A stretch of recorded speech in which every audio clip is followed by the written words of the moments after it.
Today is Tuesday, February the 2nd. I am your host, Casey Phoenix, and this is My Daily Thought. You know what?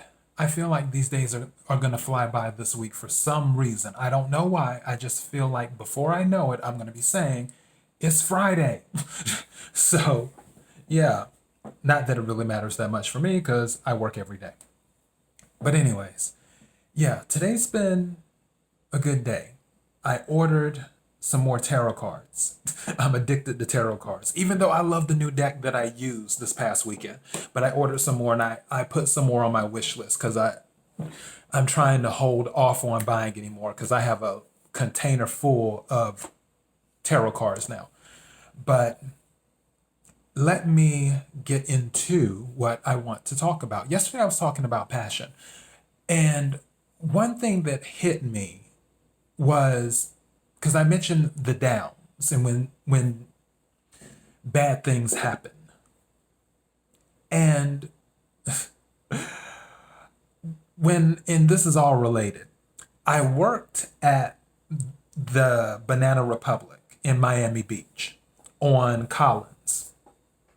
And it was one of my favorite jobs ever. I love working it because everyone was hilarious. And for those of you who may be new listening to my podcast, this is your first time hearing this. For those who have been longtime listeners to the podcast, you already know the story.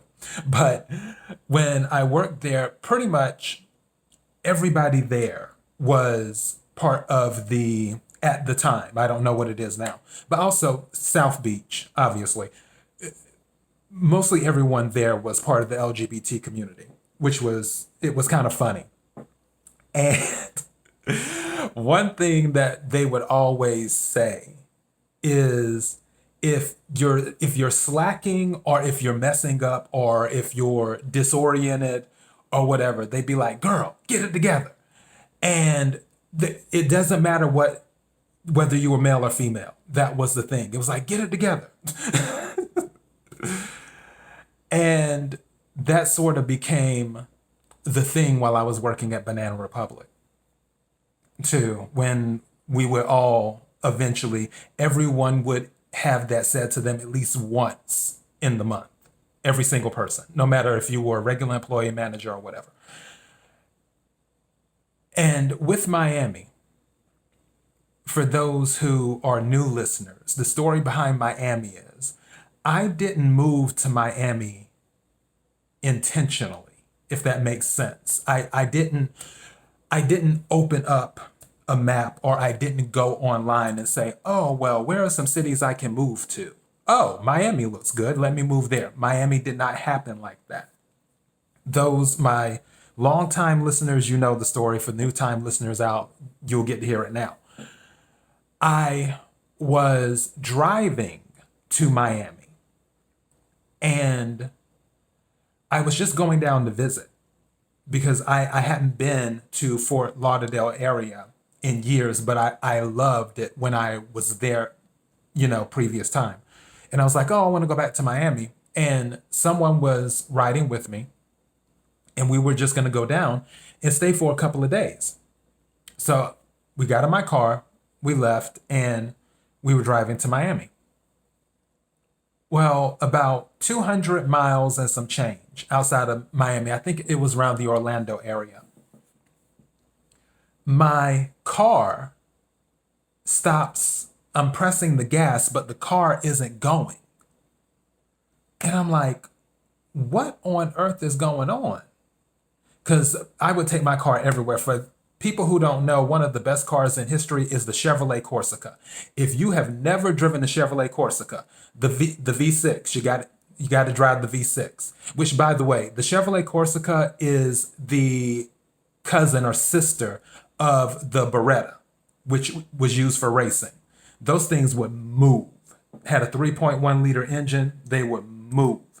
So I was in my Chevrolet Corsica and I would drive everywhere. And before going to Miami, I had already been to New York. I had been to New Jersey, St. Louis, Virginia. I went to visit people and do stuff in this car. So it was everywhere. And when I'm pressing the gas headed towards Miami, 200 miles outside on the highway, it's barely going. And I'm like, what's going on? So I pull over, I call someone who I knew at the time, who I knew well at the time. And I asked her, and I was like, yeah, what's going on with this? And then she was saying, it sounds like the transmission. Something's wrong with the transmission. So I bought some transmission fluid at the gas station. And I was like, wow, this is really happening right now. And this is a true story. Again, I was 200 miles outside of Miami. So I prayed over my car, is what I did. I said, Lord, I just need you to get me to Miami. If you can get me to Miami, I can handle the rest. I'll figure out something. I was like, I just need you to get me to Miami. And after I poured, the transmission fluid in and everything, we got on the highway. And all of a sudden, the car, I was pressing the gas, and then the car just kicked into high gear. And my friend was like, are you afraid you're going to blow something? I'm like, no, I'm going to floor it to Miami. I'm not taking my foot off this gas. So I'm doing like 80 to 90 going down the highway because my thing is, okay, I got to make it to Miami. I kid you not. As soon as, because we had already picked the hotel we were staying at, the reservation was already made at the hotel. So as soon as we made it to Miami, this is a true story. I can't make this up. As soon as we made it to Miami and South Beach, the hotel we were staying at, and I forgot the name of the hotel. It was obviously South Beach, right by the ocean. But we were I was driving into the hotel parking lot, and the car, I was pressing the gas, but the car wasn't doing anything. So it was coasting. My car literally, my little Chevrolet Corsica, it literally coasted into the parking space. It literally coasted into the parking space. And then after that, I couldn't get my car to move again. True story. And I got to Miami. And I was like, okay, we have enough money to stay at the hotel for a few days. And also we know people. So how are we gonna do this? I didn't have time to be like, oh my God, my car, I love my car so much. The sky is falling, da da da da da. I had to pull it together. I had to get it together. And start mapping out a game plan. I'm like, okay, what can I do with this? What can I do with that? So that's what I started doing. I started mapping out a game plan. I'm like, okay, this is how many days we have that we can stay in the hotel during that time.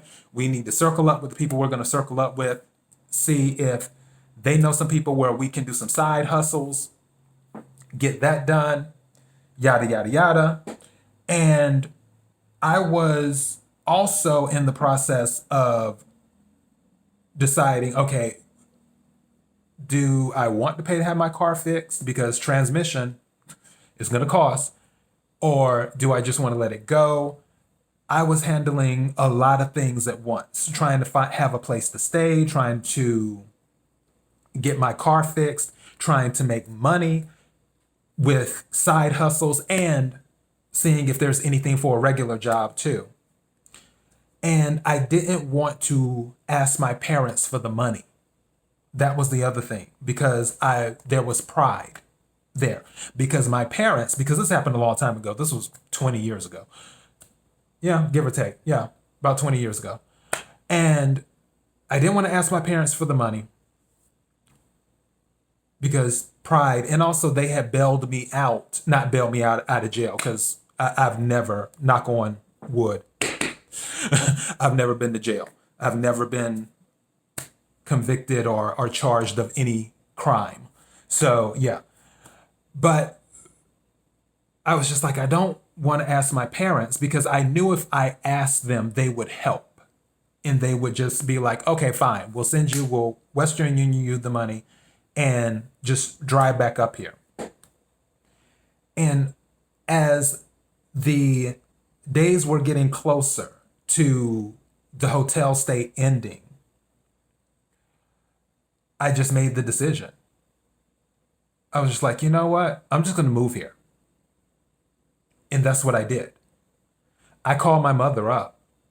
I think it was like the last day I was staying at the hotel because I had already found a place to stay with some contacts that I had in Miami. And I called my mother and I was like, I moved to Miami. Mind you, my parents knew I was going to Miami just for vacation, just for a little quick getaway or whatever, because they knew I drive all over the place. And when I said I'm moving to Miami, my mother's like, here, talk to your father. And she handed him the phone. And I told my dad, I was like, Dad, I'm moving to Miami. And he's like, okay. And that was that. And during that time, I had to pull it together. I didn't have time to think about what could go wrong or to focus on all of the negative stuff that had happened. It was looking straight forward. I had to pull it together. That's the title of this episode, Pull It Together. You can't stay stuck in. Now, you can take a quick moment to, what's the word? Process. You can take a quick moment to process what happened, but you can't get stuck in the processing of what happened. You have to figure out what the game plan is, what next. You can't just stop and stay stuck. You got to pull it together. And eventually, I was able, through a temporary agency, to get a job. I worked, as a matter of fact, the temporary agency was Victoria and Associates. That was the name of the temporary agency. I don't even know if they're still around or not, but that was temporary agency. They got me a job at Royal Caribbean Cruise Lines. I was doing data entry, where we were taking stuff. I worked on, it was either the 5th or the 6th floor. I forgot which one. And I was doing data entry up there. My supervisor was cool. She was so cool. She was a Cancer like me. Even if I saw her today, if we saw each other today, we would still be cool with each other. I haven't seen her or spoke to her in forever. But yeah, she was really, really cool. And my assignment at the temporary agency, it was limited. It was ending. And she came to me and she said, hey, we're opening up a new department at Royal Caribbean. Why don't you just submit your resume there? She's like, I know your assignment here is ending with the temp agency, but she's like, why don't you just submit your resume and see what happens? And I was like, okay. Because what I was doing at Royal Caribbean, it was, like I said, it was data entry. And nothing happened right away. So through another temporary agency, I forgot the name of that one though. They got me a job as an operator for roadside assistance. The irony. So I was doing roadside assistance when people's cars would break down or when whatever would happen. So I worked there doing the temp job for a little while. And also they had two things. They did roadside assistance. This call center did roadside assistance and this other thing where you get discounts on healthcare, where if you presented the card, it wasn't health insurance, but it was like you were in the network. So you would get the in-network rates, but it still wasn't health insurance. It was just, you would get similar discounts to what somebody with insurance would have. Like if you had Blue Cross gets a different rate than the person off the street walking into a hospital. So this particular company that provides this in network rate. That was also the thing that we had to do. So we had to do both. We had to do roadside assistance, and we had to help with doing getting people to sign up for this membership that gives them an in-network rate when it comes to healthcare, is what would happen. And I worked there for, I want to say about maybe a month and a half to 2 months, give or take. And it wasn't a difficult job, but it wasn't like it wasn't the dream either. The people were cool. There were a lot of Haitian people that worked there. A lot of Haitian people. So that was really, really cool too. And one Haitian lady, she spoke like 5 languages and stuff. She was cool. And I think she said her father spoke 7 languages. But out the blue one day, I got a call. It was from Royal Caribbean Cruise Line. And they asked me to come in for an interview.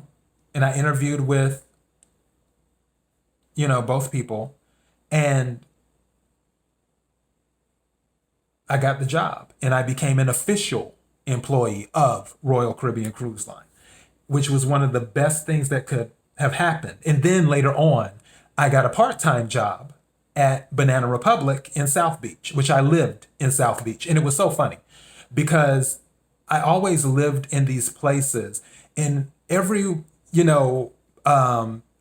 swore that I was like rich or something, because when I first was in Miami, I lived in Coral Gables. And for those who are not familiar with Miami, Coral Gables is like a nice area. Basically, it's similar to Beverly Hills to a certain degree.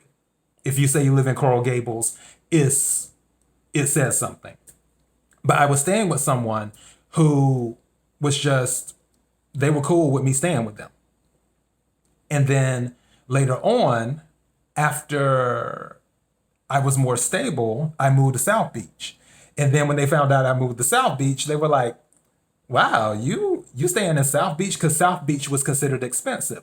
What they didn't know was that I was pounding the pavement, going to places, comparing rent to see who had the best prices. And I found me a really good deal in South Beach, and I was staying right by the Jackie Gleason Theater. So yeah, and paying probably, I'd probably say 20% less than what the average was paying in South Beach. Because I was looking. And it all worked out. But I worked at Royal Caribbean, and then after I left Royal Caribbean, same former supervisor that I worked with in data entry when I was doing the temp job, she said to me, "You're leaving Royal Caribbean." She's like, "Why don't you be a travel agent?" She's like, she's like, the product, go ahead and sell it. Every time this woman was trying to get me to do stuff, she was the one pushing me. She's such a Cancer, because that's what we do. We always push people to do stuff. Like if they don't believe in themselves, we're always the cheerleaders. Like, go ahead and do it. You know you can do it. You got it. And that's how she was. And I went ahead. I started my own travel agency and did that, and did over $250,000 in revenue with Royal Caribbean alone. That's not including the other suppliers. That's not including Carnival, Princess, MGM Grand, and so on and so forth, because there were tons of suppliers that I worked with cruise lines and hotels and whatnot. So yeah, but did easily over $250,000 in revenue in less than a year. And our account manager, because we did so well, we would get free cruises. They'd be like, "Hey, we got a 7-night for $75. You want it?" I'd be like, "Okay, I'll just give it to one of my reps," because it was my agency and I had reps who worked for me. So I would just give it to one of my reps. The only one I took for myself was the one out of LA that was 3 or 4 night to Mexico, to Ensenada. And I paid like $30 or $40. That was it. But My other cell phone's going off, but whatever. It all worked out. But one of the reasons that it all worked out was because I was able to pull it together. I didn't stay stuck in, oh my God, the world's falling down. And that's just an example. I could do we're at 20 minutes right now. I could do a 20-hour video on tons of things that have happened in my life where it's like, are you kidding me? If only you knew. And one of these days, and I know for the long time listeners, they're like, you tell us so much. You're trying to tell me there's more? Yes, there's a whole lot more to my life that I haven't told anyone at all. There's some things that only I know about. You know, there's some things that you guys know about that I tell you. There's some things that maybe my family may know about. There's some things that maybe my family doesn't know about. And then also there's things that only I know about. And I'm telling you, if I didn't pull it together during that moment in Miami, it wouldn't have led to all the other awesome things that happened in my life, which is why you have to pull it together. You have to pull it together so you can rise above. Like I said, take time to process it for a quick minute and then pull it together and be like, okay, all right, plan, where are we going? How are we going to do this? What are we doing here? And do that. That's what you have to do. Because, yeah, I mean, back a few years ago, there's one very particular pull it together moment that happened to me. Luckily, I had attorneys to give me insight on how to handle the situation. But still, it was a messed up situation. And because I was able to pull it together, I didn't stay stuck in that the sky is falling. Why did this happen to me? Things fell in place for me to be in a different position later and to be in the position I'm in now. It all worked out. The universe worked it all out. The universe, like I said, don't sleep on the universe. The universe is a powerful thing. And you'd be surprised. And I've seen what the universe, you can call it the universe, God is the source, energy, the one, whatever, Allah, Yahweh, Jehovah, whatever you want to call it. There's something with this energy that exists that has a way of helping things work out when you have the belief and when you're willing to take action. Now, sometimes, yeah, you can stay still, but for the most part, you usually probably want to take action. But yeah, the universe does what it does. Over the past, I probably say almost over the past 10 years, if I explain to you every single thing that happened, how one event led to one thing and then that led to another thing, it's like it was making a tapestry. It was weaving a tapestry. It was sewing or cross stitching or doing whatever. It was weaving this thing, weaving my life. And throughout all of this weaving, there were several pull it together moments over the past 10 years.